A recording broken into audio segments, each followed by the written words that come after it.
Fidèles abonnés, recevez nos salutations et bienvenue au troisième atelier sur la communication collaborative en communauté dans le cadre du projet FORB. FORB entendez Freedom of Religion and Belief, liberté de religion et de croyance. C'est le thème de notre émission d'aujourd'hui sur la page Laroue.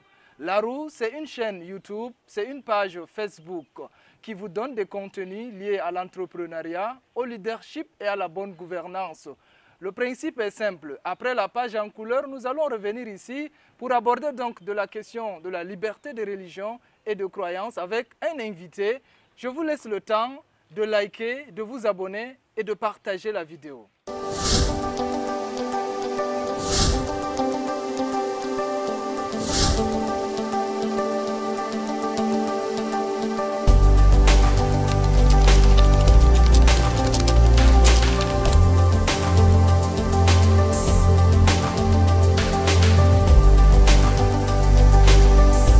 Des jeunes venus de tous les coins de la région de l'extrême nord reçoivent une formation en pratique de la communication collaborative dans le cadre du projet FORB, le projet de liberté de religion et de croyance, Freedom of Belief and Religion, projet implémenté par, entre autres, la dynamique mondiale des jeunes, appuyé notamment par Human Security Collective.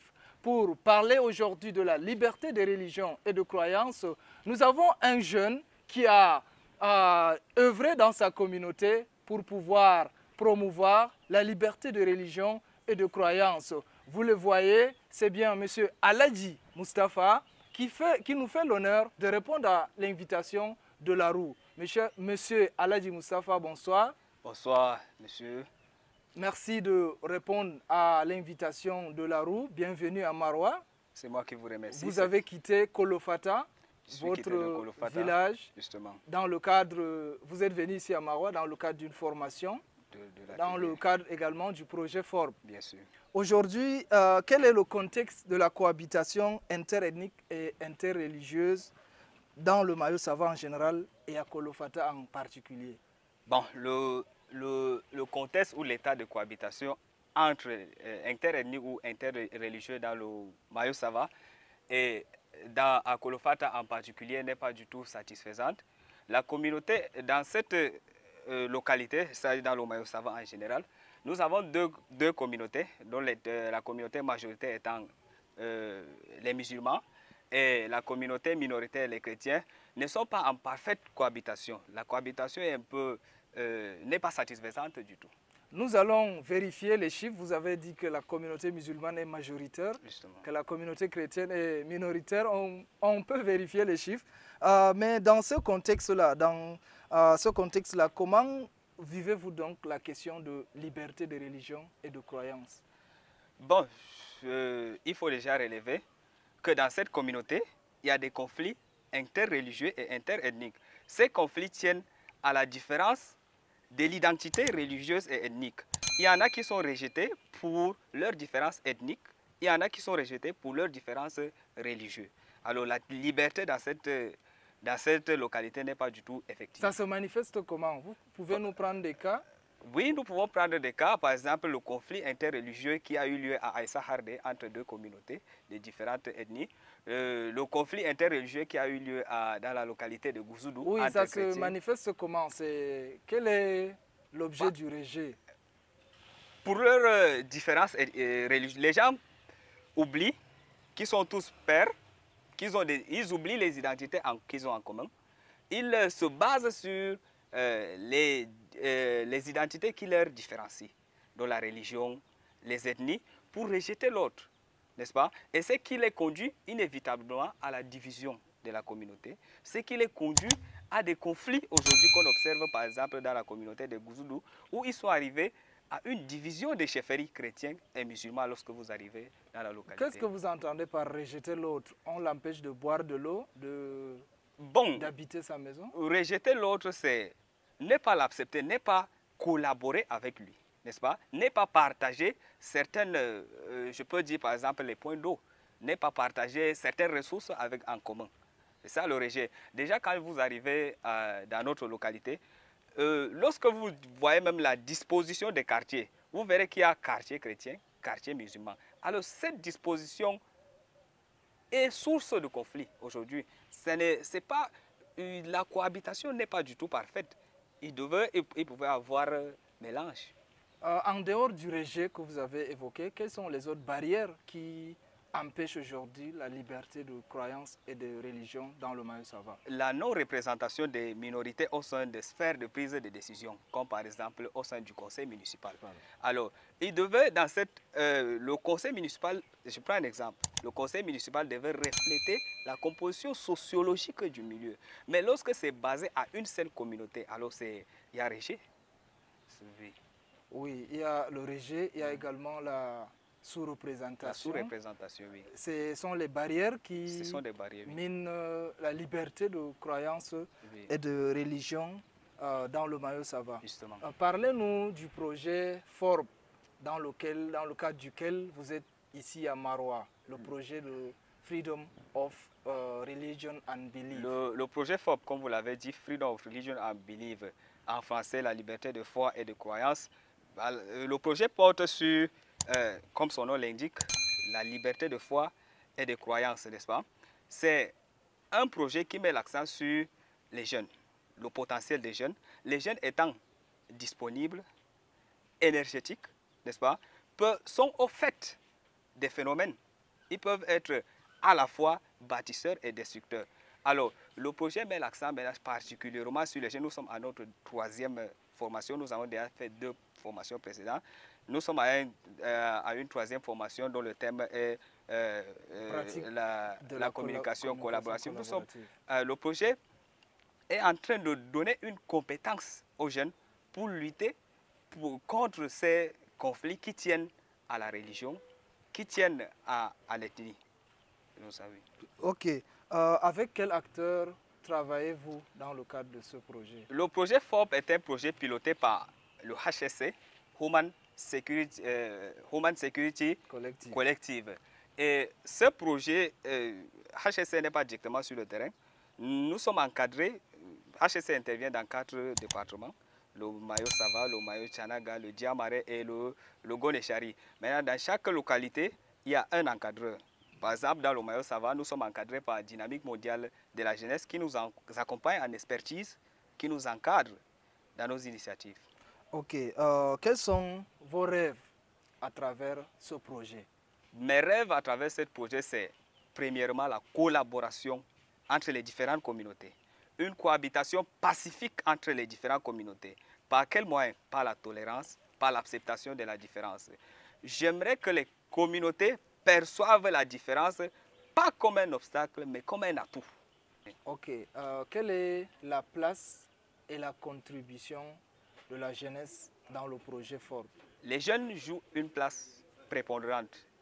Les jeunes jouent un rôle très important dans ce rôle de promotion de la paix par la tolérance, puisque aujourd'hui, par exemple, dans notre localité, Kolofata, les jeunes se lancent aujourd'hui dans la sensibilisation à travers nos activités sportives comme le tournoi de vacances qu'on a eu à organiser, où on a mis les différentes communautés chrétiennes, musulmans, et on est même parti prendre aussi au sein des armées, mettre quelques joueurs, de manière à ce que, en se donnant la passe, ils apprennent ils se découvrent, ils parviennent à se connaître, n'est-ce pas? Il se crée une relation de confiance entre eux désormais. Ok, je rappelle que dans le cadre du second atelier, on vous a donné pour consigne d'aller implémenter un projet dans vos localités respectives. Et vous venez d'évoquer justement le championnat de vacances. C'est le projet que vous avez présenté dans le cadre de cet atelier. Et au sortir du 3e atelier, quelles sont les actions que vous ambitionnez de mener? Bon, vous savez, le contexte actuel, l'heure aujourd'hui dans ma localité est à la reddition. Nous avons constaté aujourd'hui, il y a une forte mobilisation des ex-associés au sein de la communauté. Alors nous craignons que dans l'avenir, qu'il puisse surgir un conflit entre les communautés parce que dans notre localité, l'ethnie où les jeunes ont été majoritairement associés, ce sont l'ethnie Gemergou. Alors cette ethnie a fait du mal à une communauté qu'on appelle dans ma localité Arabchoua. Nous craignons que dans l'avenir, que cela entre dans un conflit. Puisque leurs biens ont été saccagés par les fils et filles de l'ethnie Gemergou. Alors, nous entendons organiser des stratégies de dialogue, des stratégies de sensibilisation pour qu'ils s'acceptent, pour nous permettre de prévenir ce conflit qui pourrait naître si rien n'est fait. Ok, vous êtes, comme je l'avais dit, à Kolofata, vous êtes de Kolofata. On se rappelle que cette localité, comme bien d'autres dans la région de l'extrême nord, a fait face à des attaques, des insurgés, Boko Haram. Aujourd'hui, quel est l'impact de ces attaques, de cette crise sécuritaire sur la liberté, la situation de liberté de religion et de croyance? Elle a impacté, bon, pas seulement sur, dans ce domaine uniquement, mais comme il est question de parler uniquement de la liberté, elle a impacté négativement. Cela a généré aujourd'hui des conflits. Des conflits. Ça a suscité un certain sentiment de haine envers certaines communautés. À un moment, les chrétiens estimaient que c'était les musulmans qui s'attaquaient à eux, n'est-ce pas? Et puis, bon, alors qu'il ne s'agissait pas de ça, parce que Boko Haram s'attaquait aussi aux musulmans. Alors, les plus grandes victimes de Boko Haram, ce sont même les musulmans. La preuve, il y a des mosquées qui ont été saccagées, les kamikazes tués dans les marchés des musulmans. Alors, c'est ce que la communauté chrétienne devait aussi comprendre. Ce n'est pas l'islam en mouvement. Non. Que ce n'est pas les musulmans qui sont en train de se prendre à la communauté chrétienne. Ok, par rapport à la crise, par rapport à la situation de la liberté de religion et de croyance, aujourd'hui, quel est votre regard, votre espoir pour l'avenir? Bon, pour l'avenir, je pense que la communauté a déjà pris conscience du danger des conflits. La paix, vous savez, vous pouvez facilement, en un clin d'œil, détruire la paix, mais il est difficile de la reconstruire. Oui. La preuve, vous pouvez, si vous faites un tour aujourd'hui à Kolofata, vous allez voir qu'il y a des villages qui ont été abandonnés, n'est-ce pas? Des grandes infrastructures qui ont été détruites.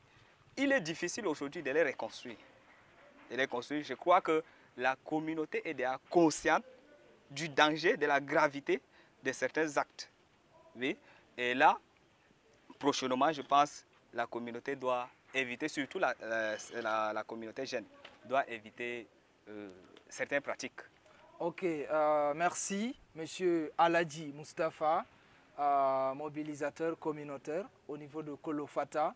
Vous êtes ici à Maroua dans le cadre du 3e atelier sur les pratiques de la communication collaborative qui s'inscrit dans le cadre du projet FORB. Alors, Monsieur Aladji Moustapha, nous prenons votre mot de fin. Ok, merci. Comme mot de fin, je ne saurais clore mes propos sans dire merci au projet FORB qui nous accompagne dans nos stratégies de lutte contre certains mots, certains clivages au sein de notre communauté.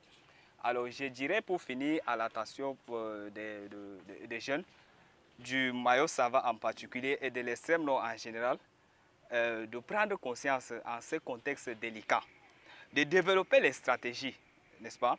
De développer les stratégies de lutte contre cet extrémisme qui a fait son lit dans notre localité.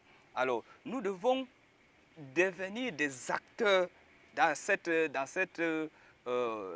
effort de transformation sociale, de manière à ce que nous puissions créer une communauté pacifique, n'est-ce pas, qui vit en parfaite harmonie dans la paix.